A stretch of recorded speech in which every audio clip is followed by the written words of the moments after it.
no puedo ser como tú. Y Saúl vistió a David con su ropa, y David intentó andar, pero no podía, y echó de sí aquellas cosas. Mis queridos hermanos, iglesia, juventud que hoy está reunido en este lugar, creo que usted estaría de acuerdo con esta declaración, que estamos viviendo en un tiempo donde existe una gran necesidad de autenticidad. Estamos viviendo en un tiempo donde hace falta algo que sea real. En estos últimos 4 a 6 años hemos escuchado la palabra falso promulgado con mucha frecuencia. Específicamente durante las campañas políticas hemos escuchado la expresión de fingido, o de historias fabricadas, o de noticias falsas. El mundo que nos rodea hoy en día se ha dicho que es un mundo que debate entre lo que es verídico y lo que no lo es. Y si podemos ser honestos, hace falta lo real. Hace falta iglesias auténticas, hace falta ministros auténticos, hace falta creyentes que sean auténticos. Le digo algo: para que algo, una entidad, un ministerio, un negocio, para que un matrimonio, una relación, para que las cosas que existan en este mundo tengan longevidad, no pueden ser fundadas sobre decepción. Para que algo tenga duradero, para que algo tenga longevidad, se requiere una base de transparencia y no traición. Para que algo sea duradero, necesita ser establecido sobre el fundamento de algo que es una verdad. Esto es importante porque entendiendo esto podemos también entender cuando dijo Jesús: y conoceréis la verdad, y la verdad os hará libre. Hay una libertad que existe en conocer qué es lo que conoces, quién es a quien tú conoces y lo que Él te ha llamado para hacer. Hay una libertad en ti cuando no le tienes que demostrarle a nadie nada, porque sabes quién eres, sabes quién te llamó y sabes el trabajo para el cual Él te ha llamado. Y todos nosotros que estamos en esta vida, ya sea que lo elijamos a creer o no, estamos tratando de en algún momento dado impresionar a alguien en nuestra vida. Yo sé que usted posiblemente en su mente va a decir: Pastor Carlos, eso no es cierto. Pero la verdad es que todos nosotros en cualquier momento, en diferentes etapas de nuestra vida, hacemos el intento de impresionar a la gente. Nos esforzamos por mostrar lo que somos, nos esforzamos por mostrar cómo somos, qué conocemos, cómo hablamos y todas las demás cosas que nuestra vida puede ofrecer a los que están a nuestro alcance. Pero es fundamental, joven, óyeme por favor, es fundamental tener en cuenta que perder quien eres para aceptar o ser aceptado por los demás iguala a un fracaso. Te lo digo otra vez: cambiar quien tú eres o perder tu esencia normal, perder quien eres en verdad para apaciguar o ser aceptado entre los demás, equivale a un fracaso. O sea, intentando hacer otra persona para que otros acepten quien no soy, es igual a un fracaso. Se necesita lo real, se necesita lo auténtico. Y mientras analizamos esta historia y la vida de David, vemos algunas de estas realidades. La historia de David y Goliat es probablemente posiblemente una de las historias más familiar en la Biblia. Es lo que muchos de nosotros aprendimos en nuestros primeros pasos como principiantes en la escuela dominical. La historia de David y Goliat es uno que muchos de nosotros conocemos. Sabemos mucho sobre el escenario de la batalla. Sabemos mucho sobre el armamento que utilizó Goliat. De hecho, y si no tenemos cuidado, podemos concentrarnos tanto en los detalles y la victoria de David, pero perder las lecciones que se encuentran en esta emocionante historia. Porque en esta historia, en este capítulo, en el capítulo 16 a 17, podemos encontrar elementos de la vida de David que nos ayudan a conocer cosas de Dios y cosas de nosotros. En este capítulo podemos ver de la vida de David. Se pudiera categorizar este momento como el punto de lanza en que comenzó el inicio, por así llamarlo, el camino a grandeza para David. Fue este momento de Goliat contra David que lo lanzó a la cima de su conocimiento entre las audiencias que lo rodeara. Pero una de las cosas que esta historia primero nos enseña es cómo el enemigo trata de encubrir nuestra identidad. Él trata de mantenernos en un lugar escondido, porque tanto como Dios a ti te ha dado un vislumbre de quién tú serás, también el enemigo estaba cerca cuando Dios anunció grandeza y propósito y conquista sobre la vida tuya. Y una de las cosas, ya yo estoy predicando, que Él quiere tratar de hacer en la vida tuya es de mantenerte en el campo cuando Dios te llamó para el trono. Una de las cosas que Él quiere mantener y robar es tu identidad y tu influencia. ¿Por qué? Porque Él disfruta, el enemigo disfruta cuando tú no sabes quién tú eres. I'm talking to young people. Él disfruta cuando no sabes quién tú eres. Él disfruta cuando no sabes para qué naciste en esta tierra. Cuando ya no tienes valores. Cuando no eres firme en tu fe. Cuando tus convicciones están desbalanceadas.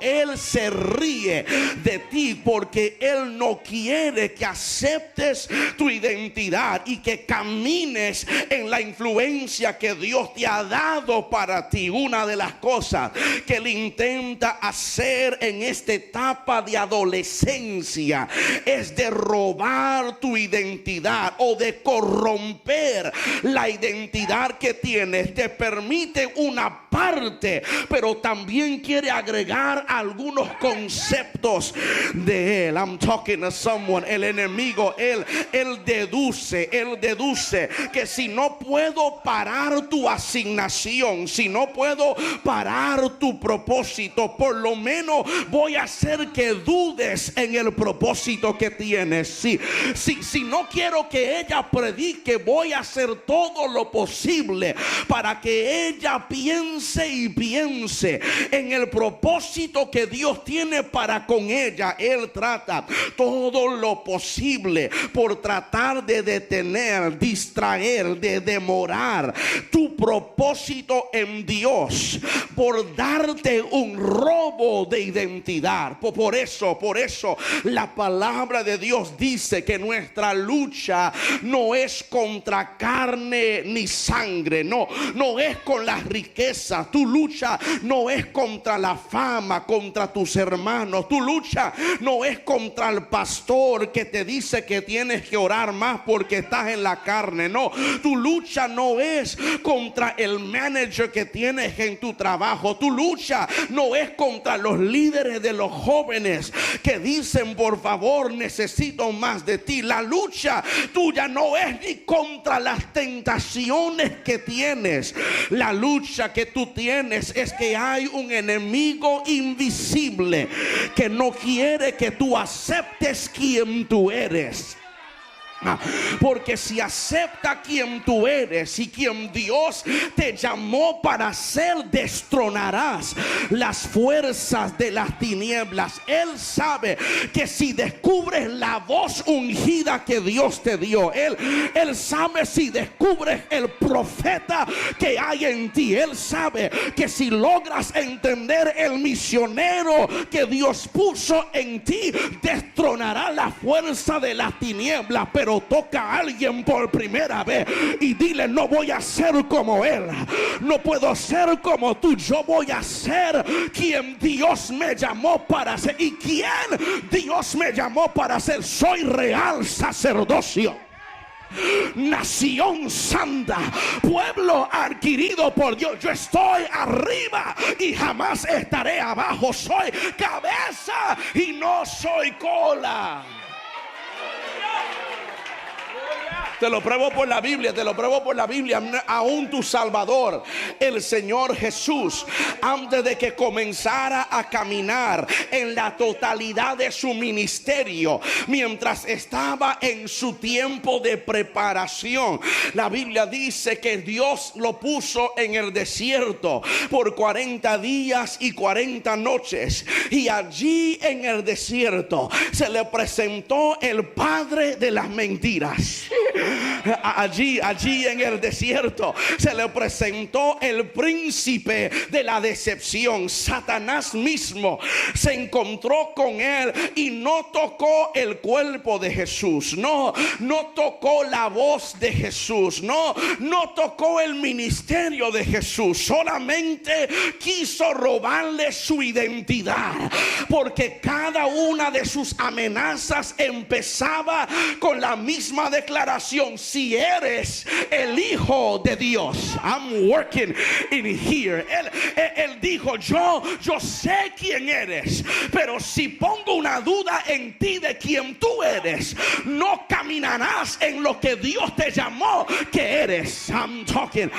Estoy hablando con alguien. El diablo es un experto en susurrando en tu oído que si Dios verdaderamente te llamó, ¿por qué estás tan abajo en tus finanzas? Si Dios de verdad te llamó, ¿por qué sana a todos los demás y tú sigues enfermo? Si Dios verdaderamente te llamó, ¿por qué tu matrimonio es el que está sufriendo? Pero los que han sido llamados por Dios saben que a veces mi identidad tiene que ser probado, pero cuando es probado y paso, nada puede detener a un hombre que ha sido aprobado.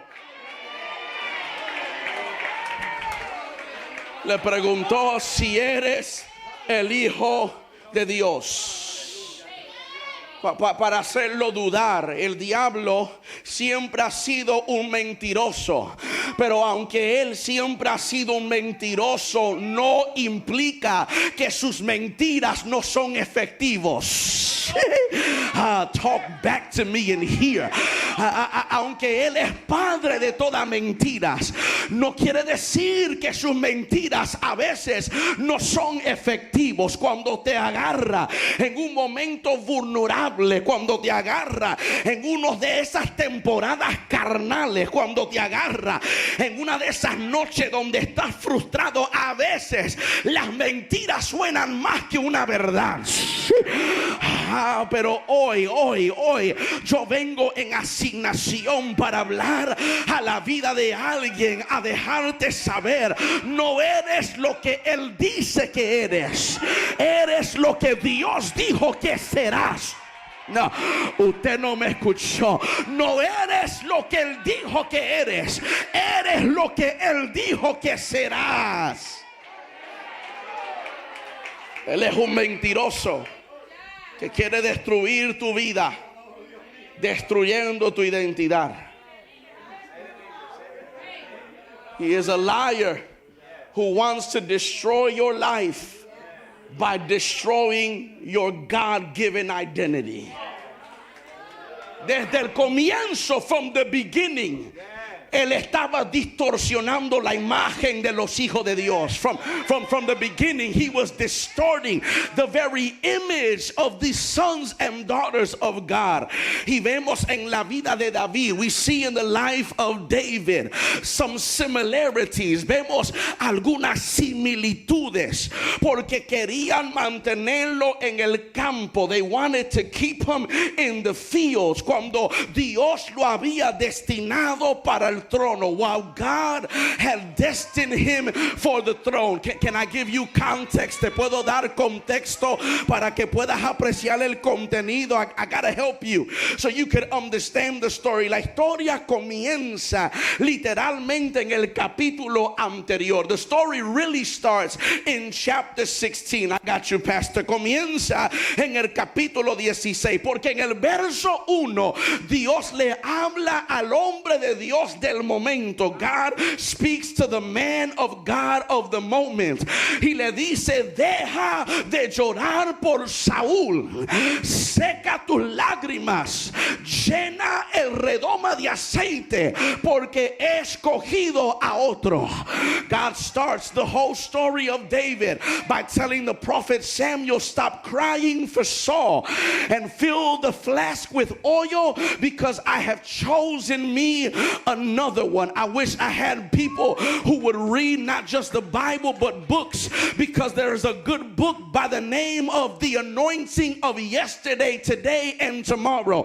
La unción de ayer, de hoy y de mañana, porque Saúl es la unción de ayer, Samuel es la unción de hoy, pero David es la unción de mañana. You didn't hear me.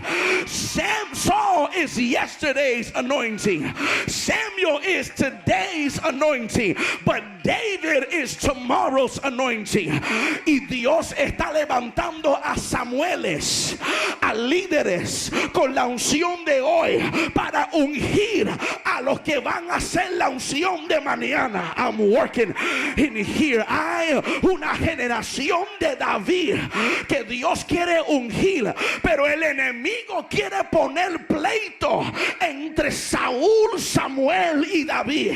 He wants to put problems in between Saul, Samuel and David so that the oil would stop flowing. Le dice: deja de llorar. Podemos esperar. We should wait. We should expect for Samuel to be crying for Saul and for his sin and for his rejection. Debemos de esperar que Samuel se esté lamentando por Saúl y por su pecado y por su rebelión. Pero el duelo por sí solo no resolverá los problemas.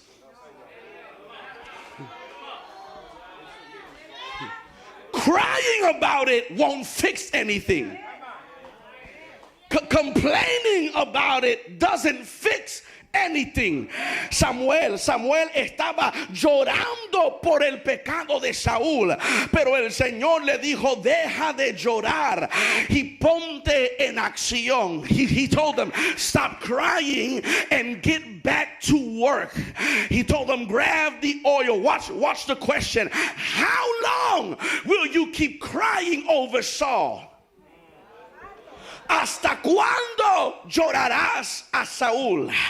Mi querida iglesia, hay un tiempo para llorar. There's a time to cry. There's a time to complain. There's a time to be frustrated. Pero también hay un tiempo para seguir adelante. Pause. Pregúntale a Josué. En el capítulo 1, Dios le dijo: mi siervo Moisés ha muerto. Deja de llorar. Toma este pueblo y cruza el Jordán. There's a time to cry, but there's also a time to work. And God teaches us, here it is, that we should reject whatever God has rejected. Que debemos de rechazar lo que Dios ha rechazado, que debemos de despedir lo que Dios haya despedido.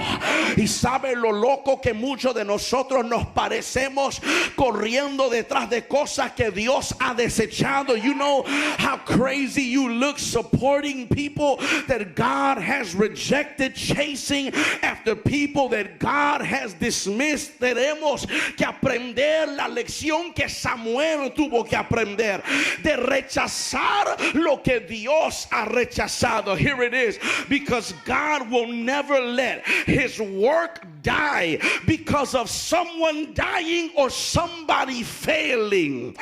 Dios nunca permitirá que su obra se muera con la muerte o la falla de un hombre. Si es la obra de Dios, la obra de Dios va mucho más allá que cualquier hombre. When man doesn't want to work anymore, when man doesn't want to obey, God will quickly find somebody else. Look over here. Please do not believe that you are not replaceable. I'm working in here.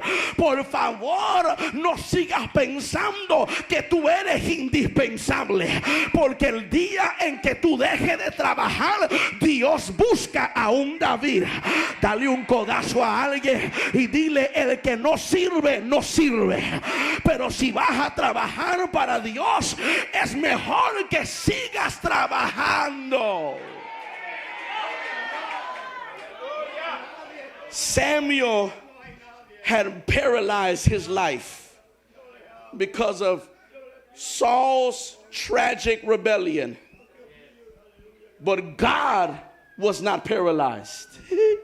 No. Tal vez Samuel se había paralizado por la trágica rebelión de Saúl, pero Dios y su reino no estaba paralizado. Déjame decirlo una vez más. Hay gente aquí que porque la vida no te sale como tú anticipas, te paralizas, te estancas, te desanimas. Pero permítame decirte que aunque las cosas no salgan como tú quieras acá, Dios no es obstaculizado, Dios no es paralizado por las cosas que a ti te detienen. Le dijo: rechaza lo que yo he rechazado. Deja de llorar por él. Ve y unge el próximo. Stop crying for him. Go anoint the next one. But here's something else that Samuel needed to learn. Mira otra cosa que Samuel tenía que aprender, y es que él tenía que ver como Dios ve. He needed to learn to see how God sees. All right, you look lost. Let me help you. Se ve perdido. Permítame ayudarte y al mismo tiempo corregir a muchos de nuestros predicadores, porque todos dicen, Pastor Omar, que descendió el profeta a la casa de Isaí. Eso es no lo que dice la Biblia. La Biblia dice que Dios llamó a Samuel a que regresara a un lugar a sacrificar y santificar a él, a Isaí y a sus hijos. O sea, que no estaban en la casa de Isaí, estaban en la casa de Dios. All right, here it is. Porque antes de que Dios pueda entregarte un reino, Dios tiene que ver cómo estás tu corazón en su casa. You just missed it. Hay gente que quieren puestos, plataformas y posiciones, pero dentro de la casa de Jehová su corazón está ausente. Hay gente que quiere influencia y que quieren invitaciones grandes y quieren el carro del año y la ofrenda grande, pero Dios primero tiene que ver cómo tú funcionas en mi casa. Necesito ver cómo tú sacrificas, necesito ver cómo tú adoras, porque si eso lo haces bien, te entrego todo lo que tú quieres. Here it is. If you got people that don't know how to worship and serve and praise, this is the season that God's gonna start stripping people of titles and of abilities, because he needs your heart to be pure. Subieron todos a adorar y sacrificar y santificarse. Y cuando llegaron allá, mira lo que dice: Y entrando Isaí y sus hijos, Samuel vio a Eliab. Léalo cuando llegas a su casa. Que cuando ellos entraron a santificarse, vio Samuel a Eliab. Y dijo él: de seguro, este tiene que ser el ungido. Y el Señor lo tocó en el hombro. Le dijo: ¿no has aprendido de tus otros errores? Porque el otro rey que ustedes escogieron, lo escogieron de la misma manera. Miraron a todos los hombres y vieron a Saúl y dijeron: este tiene que ser el rey nuestro. ¿Sabe que nosotros cometemos algunas veces los mismos errores? Cuando queremos colocar a gente en nuestras vidas, nuestro círculo, en posiciones de liderazgo, muchas veces cometemos el error de Samuel, de mirar la apariencia de ellos y pensar, deducir, brincar a la conclusión que ellos tienen que ser lo que afuera aportan. Pero la verdad del caso es, muchas veces gente que aparecen que tienen, no tienen absolutamente nada. All right, déjame predicarle a alguien, porque la historia en Lucas me enseña de una parábola que el Señor contó, de que pasó un sembrador por una higuera y vio que tenía grandes hojas y dijo: esta tiene que tener fruta. Pero cuando metió la mano adentro se percató que era todo hoja y nada fruto, y dijo: corta y tíralo al fuego. La verdad es, mire para acá, no mire para los lados. Pero tenemos predicadores que son mucho hoja y nada de fruto. Tenemos muchos líderes que son todo hoja y nada de fruto. Saúl y Eliab parecían como reyes, pero en su corazón no había nada de rey. El Señor le dijo: Samuel, tú mira lo que está afuera. Este es el versículo que muchos usan para decir: yo puedo venir a la iglesia como quiero porque Dios mira mi corazón. No, al Señor no se le puede acercar de cualquier manera. Uy, me estoy metiendo en territorio apache. Porque si Dios no mirara tu apariencia, ¿para qué le dijo a Moisés: quita las sandalias? Le dijo: mi forma de escoger a la gente no es como ustedes escogen. Yo mido desde adentro para afuera y ustedes miden desde afuera para adentro. La historia dice que Eliab lo vio Samuel, pero a los demás Isaí los hizo pasar frente a Samuel. Y pasaron todos. Usted conoce la historia. Pasaron todos. Y dijo él: ¿te queda uno? Porque después del primero el Señor me dijo que ninguno de estos son.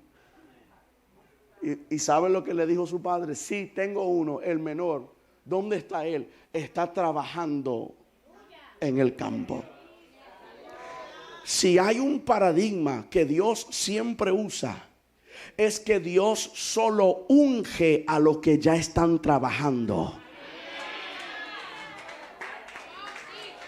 Dios solamente selecciona a los que ya están sirviendo.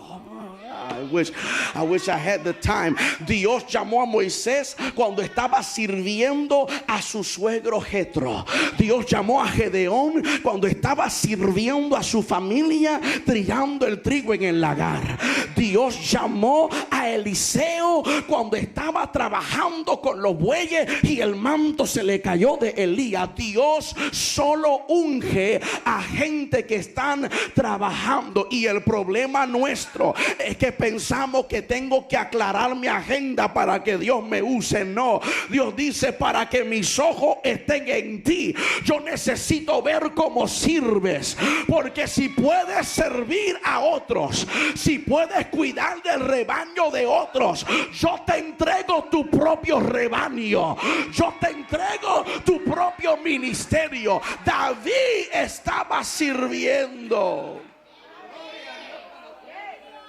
y Dios le dijo a él: ese es. Aquí yo no me siento en esta mesa hasta que el menor no entre.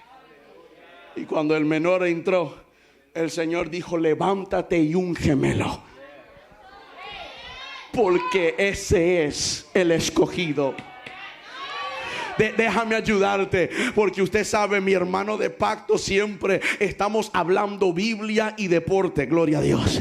Y una de las cosas que él me enseñó, que su pastor como predicador excelente lo conoce también, pero es este detalle, que Dios solo decía úngemelo porque Dios sabía que esa era la cabeza donde se abriera ese redoma de aceite. Que tú me estás diciendo que cuando llenaban el cuerno de aceite le ponían un sello, y el ungido era el que rompía el sello. O sea que cuando Samuel agarró la redoma y lo puso sobre la cabeza de Eliab, el sello no se rompió.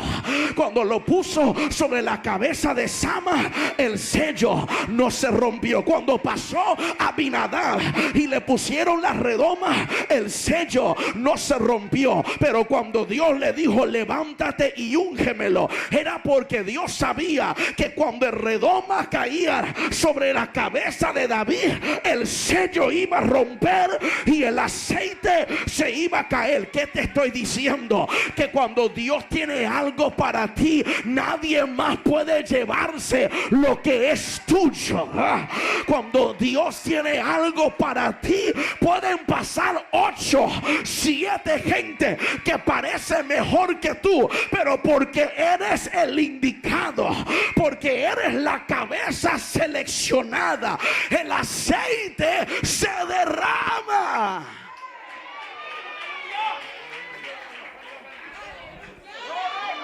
Rechaza lo que Dios rechaza.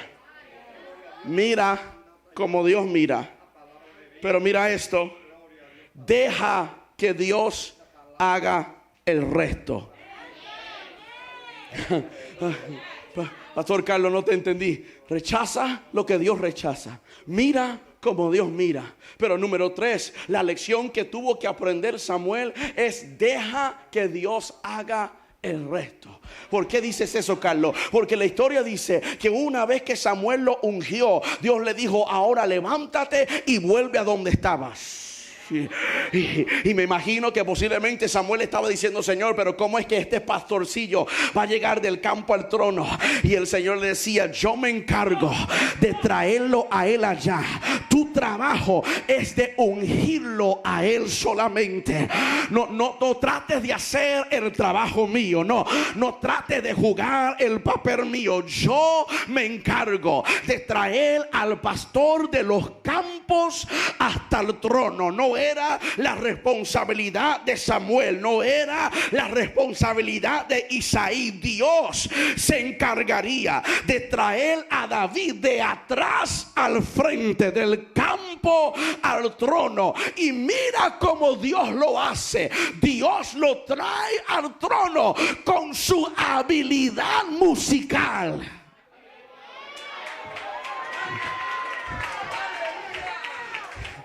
Dios saca al pastor del campo y lo introduce al trono con la habilidad que él había desarrollado.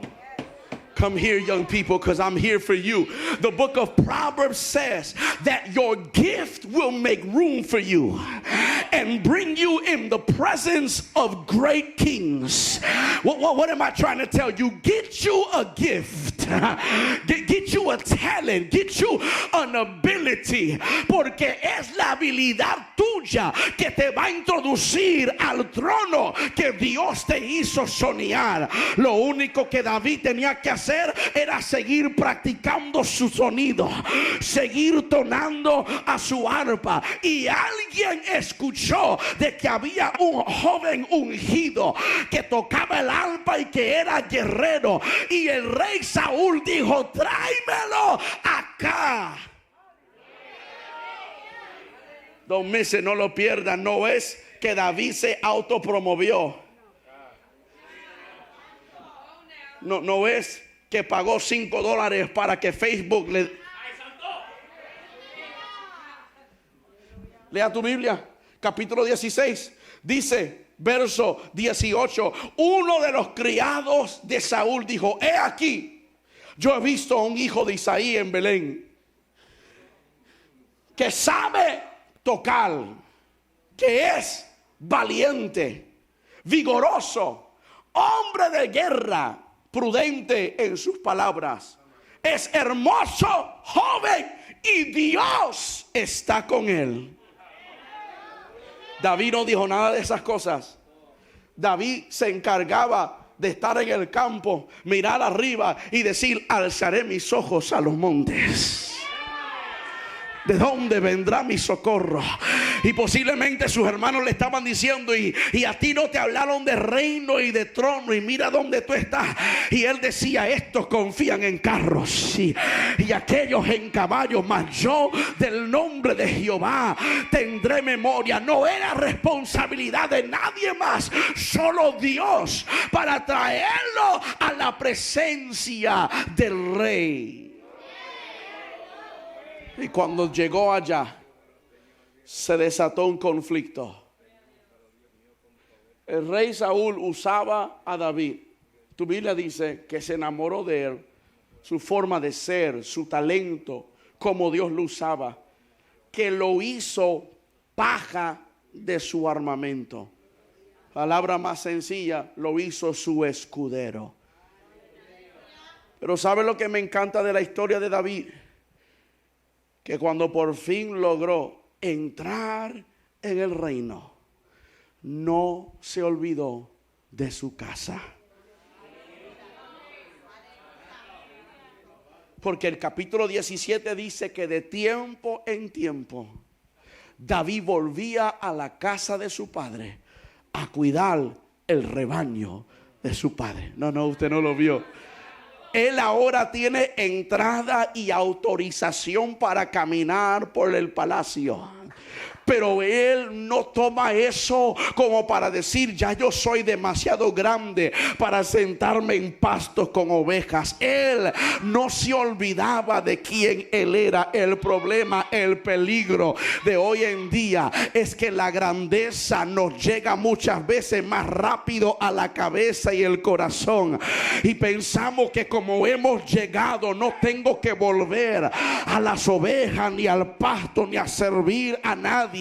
Pero quienes tienen el corazón de Dios como David, dicen: no importa el trabajo que tengo que hacer, si soy camarógrafo hoy y evangelista mañana, para mí es lo mismo. Si hoy estoy en adoración y mañana estoy limpiando el baño, para mí es lo mismo, porque mi corazón no es para la gente, mi corazón es para servir a aquel que pudo ungir a cualquier otro, pero me ungió a mí.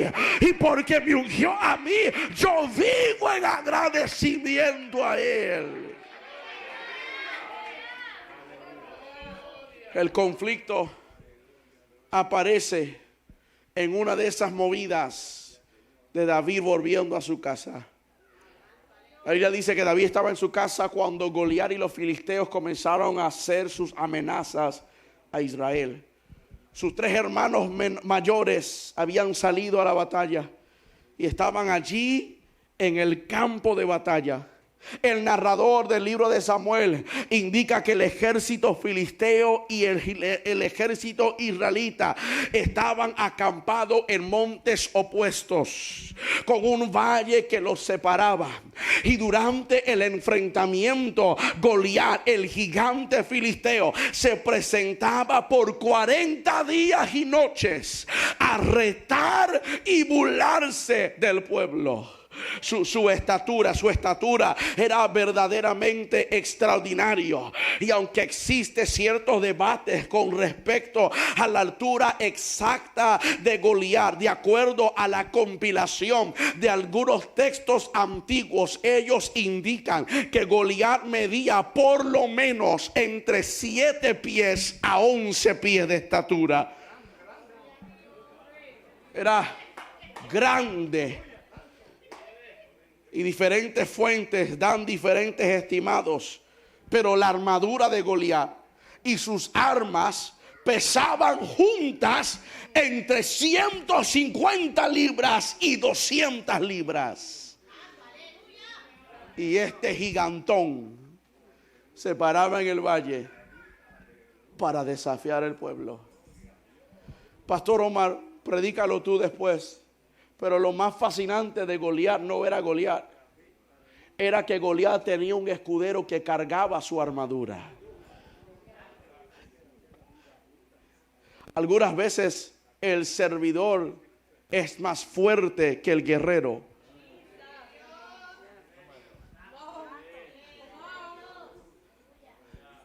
Porque midiendo 7 a 11 pies, con armadura que pesaba 150, 200. Tu Biblia dice, y su escudero le cargaba sus armas. So if Goliath was that big and strong, how big and strong was... Okay, that's just me. Maybe I'm the only one that reads the Bible like that. Salía él a retarlos. Pero la historia dice que su padre de David, lo manda a él a ver cómo están sus hermanos. Lo envía con pan y queso y leche. Le dice, vea el estado de tus hermanos. Pero cuando él llega allí, dice que era uno de los momentos en que salía Goliat a desafiar. Y esta vez, dice tu Biblia, David escuchó las amenazas. O sea, que todos los demás estaban allí, pero nadie le prestaba atención como David a las amenazas de Goliat. Y fueron dichas amenazas que despertó el coraje de guerrero en David. Porque mientras todos, incluyendo a Saúl, miraban al gigante con miedo, él decía, por favor, alguien que me dé libre entrada a quitarle la cabeza a este incircunciso.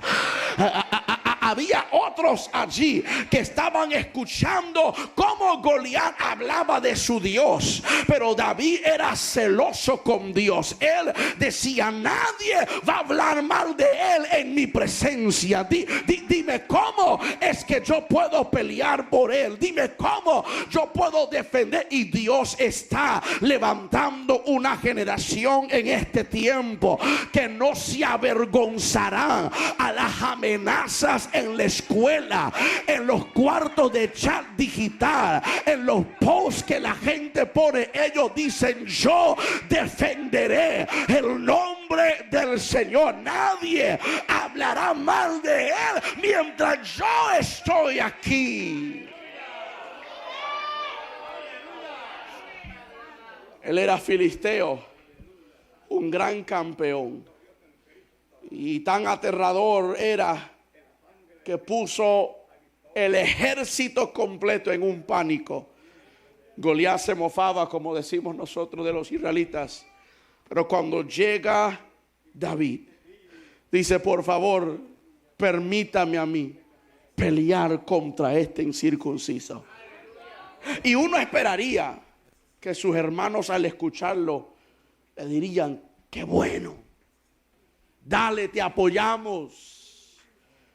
Cuando sus 3 hermanos escucharon a David decir que quería enfrentar a Goliat, trataron de minimizarlo, trataron de reducirlo, porque sus hermanos lo miraron a él, aquí está, y le dijeron: ¿por qué estás aquí? ¿Dónde dejaste las pocas ovejas que tienes? Nunca sabíamos cuántas ovejas tenía David, hasta que sus hermanos trataron de minimizarlo. Le dijeron: tú no tienes un prado grande lleno de muchas ovejas, lo que tienes es poco. ¿Y por qué lo dejaste allí? Para hacerte un ridículo por acá.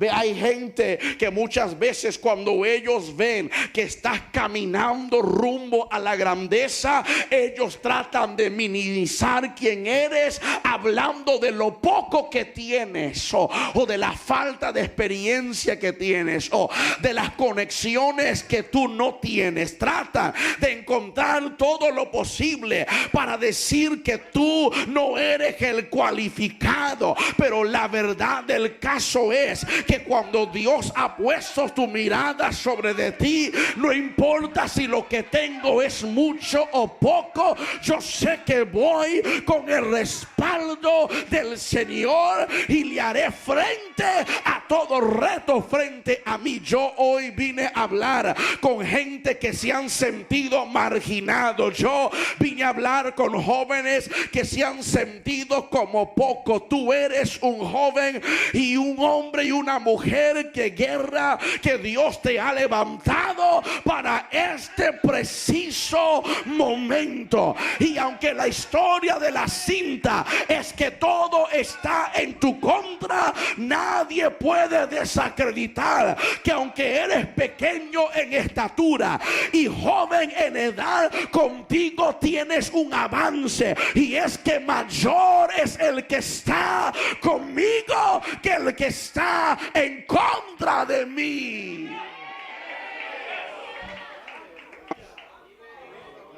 La historia de la cinta, voy terminando. La historia de la cinta decía que no había forma de que David pudiera ganar. Pero la cinta de la historia de Dios decía que no había forma en cómo David pudiera perder. La historia de cinta decía: todo está en contra de David, no hay forma en que él pueda ganar. Pero la historia que Dios estaba escribiendo es que todo estaba a su favor y no había forma en cómo David pudiera perder. Mira esto, lo que nadie sabía es que Dios llevaba tiempo entrenando a David.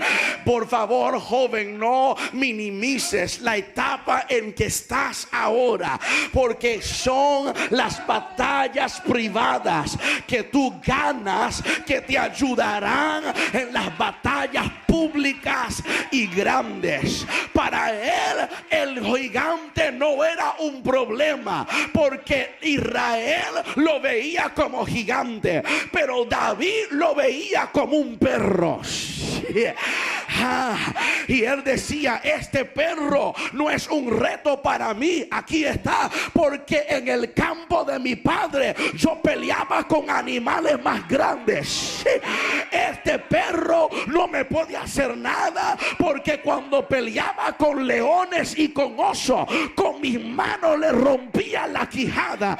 Y si eso lo hacía con osos y leones, ¿qué no le voy a hacer a este perro frente a mí? Aquí Dios quiere levantar a una generación con coraje para decir: yo he ganado en privado, he luchado en privado, he llorado en privado, y todo lo que se hace en privado Dios lo recompensa en público. Al principio Saúl dudaba que David pudiera desafiar y con éxito ganar al gigante. Pero luego pensó, si él va y gana, yo salgo ganando. It was a win-win for Saul. But it was a win-lose, really. Because if David went out and win, Saul looked good. But if David went out and lost, Saul would still be the man. Because the anointed next one was now killed. Comenzó a pensar y decía, si lo envío, posiblemente pierda. Pero si gana, que me den a mí la gloria. ¿Cómo? Dándole a él mi armadura. Come on. You've seen a few movies. You know that what the king wears is never the same as what the soldiers wear. So, saliendo David al campo vestido de la armadura de Saúl, todo el mundo diría, quien salió a la batalla fue Saúl. Le puso la armadura y él dice, si tienes que hacerlo a mi manera. Si vas a salir, tienes que salir a mi forma. Si vas a pelear, tienes que pelearlo con mis métodos. Si vas al campo, desciende con mi armadura. Y la historia dice que le pone la armadura encima de él, le pone todo, el casco, le entrega la espada. Y David intenta de hacerlo porque nunca había guerreado con armadura. Siempre había peleado con lo que Dios le había entregado. Ok, usted no lo escuchó, lo voy a decir. Él nunca había peleado las batallas de Dios a la manera de otros. Él siempre los peleaba a la manera de Dios. Y cuando intentó hacerlo a la manera de otro, se dio de cuenta, esto no es para mí. Y aquí hay jóvenes, aquí hay gente que Dios está intentando de que llegues a la realidad, que fuera de Él no hay otra manera en cómo tú ganas, que fuera de sus formas no hay manera en cómo alcanzarás la batalla. Él pone la armadura y comienza a caminar y dice, no puedo, no puedo. Here it is, I'm out your way. David no podía porque físicamente la armadura le quedaba grande, pero espiritualmente la armadura le quedaba pequeño. David se lo puso y siendo un muchacho, el menor era grande para él. Pero también se dio de cuenta que esta armadura en el campo de batalla de Dios es demasiado pequeño. Y yo vengo a hablar con una generación aquí para dejarte saber lo que David realizó. Él dijo, yo no necesito armadura de nadie, porque ya Efesios dice que yo tengo armadura. Yo no necesito espíritu de nadie, porque Zacarías dice que tengo su espíritu. Yo no necesito poder de nadie, porque Corintios dice que Él me ha dado poder. Y si no necesito nada de eso, yo voy con lo que Dios me dio, porque de Él es la batalla y de Él es la victoria. Sacude a alguien que nos vamos y dile, no tienes que ser como nadie más. Dios no quiere que predique como otro. Dios no quiere que cante como otro. Dios no quiere que te vistas como otro. Sé quién tú eres, porque así obtendrás la victoria.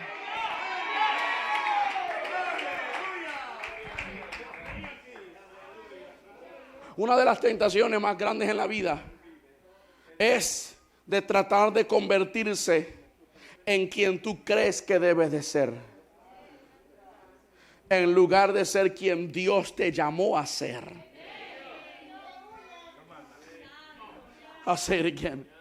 Una de las mayores tentaciones, joven, escúcheme, en esta vida es de tratar de convertirse en quien tú crees que debes de ser, en lugar de ser quien Dios te llamó a ser. Y tenemos tantas copias de predicadores en nuestras iglesias. ¿Me voy o no me voy? Tenemos tantas copias de equipos de adoración en nuestras iglesias.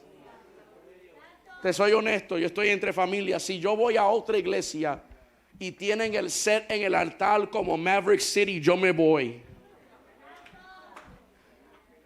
Porque estamos perdiendo nuestra originalidad. Como Dios lo ungió a ellos, no te ungió a ti. Y Dios no bendice quien tú finges ser. Dios no bendice quien tú pretendes ser.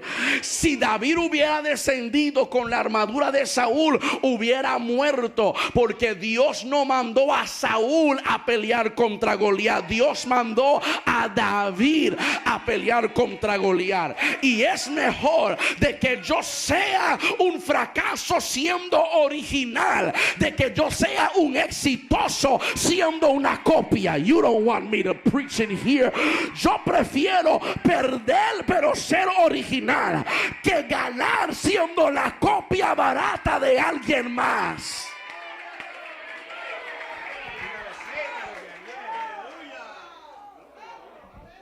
El enemigo quiere que pierdas tu identidad, que seas como otro, que imites a todos los demás. Porque si haces eso, no recibe lo que Dios tiene para ti. Pero David se dio de cuenta, esta armadura no es mía, no tiene mi nombre, no es de mi talla y no es lo que Dios me dio cuando me ungió para esto. Por favor, tú sabes que tú no oras así. Por favor, tú sabes que tú no predicas así, tú no cantas así. Tú sabes que esas no son tus lenguas.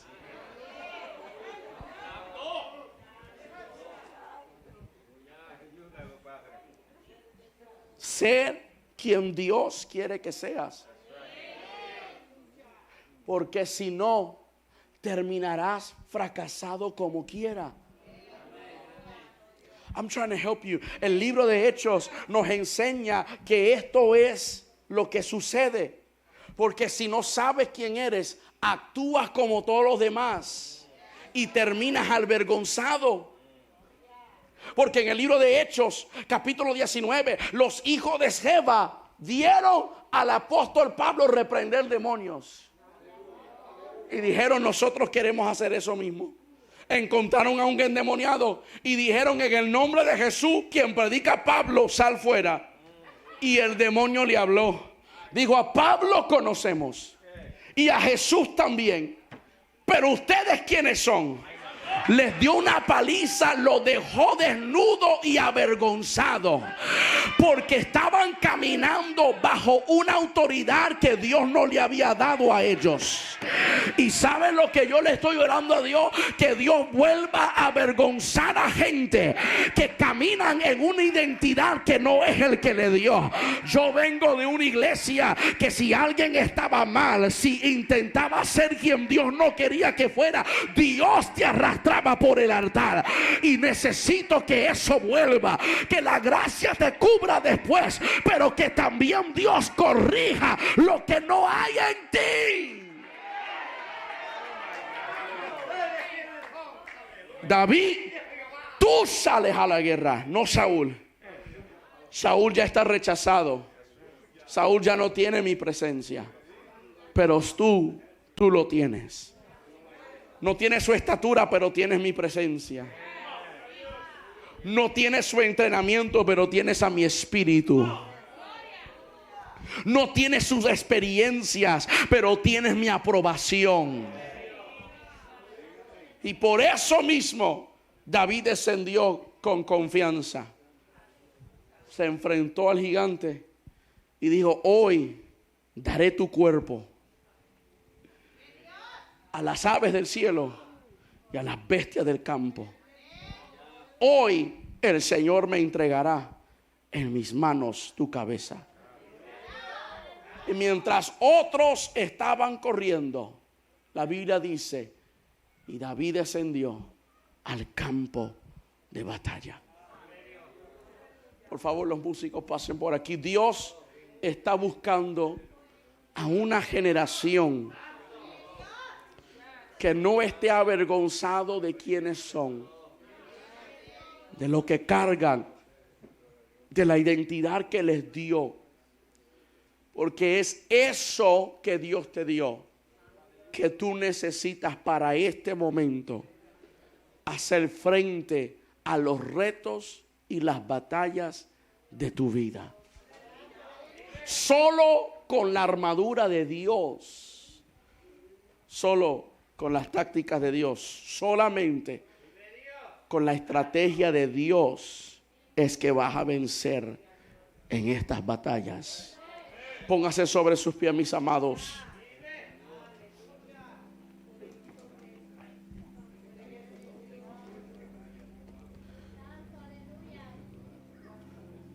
Allí donde tú estás, necesito que levantes tu mano por un momento.